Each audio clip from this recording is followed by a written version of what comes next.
بعد فقد قال الله تبارك وتعالى في القرآن المجيد والفرقان الحميد: أعوذ بالله من الشيطان الرجيم. بسم الله الرحمن الرحيم. إن أول بيت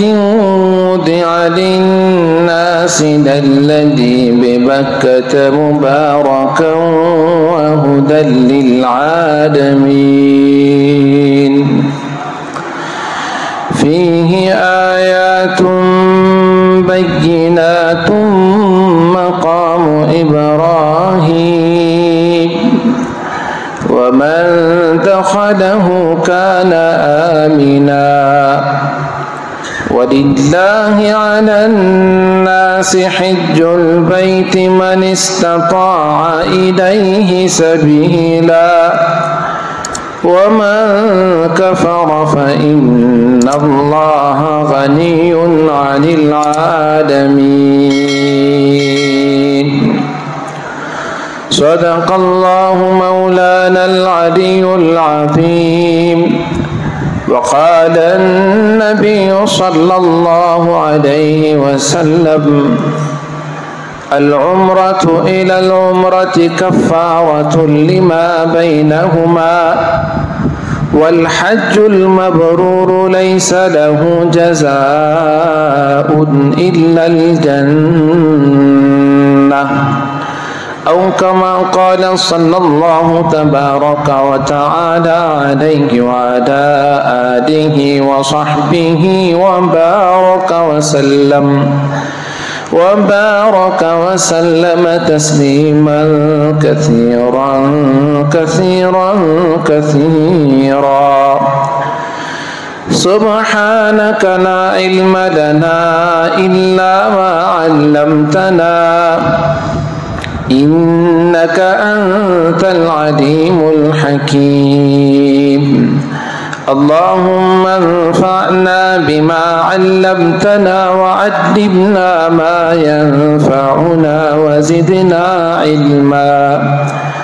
رب اشرح لي صدري ويسر لي أمري واحلل عقدة من لساني يفقه قولي.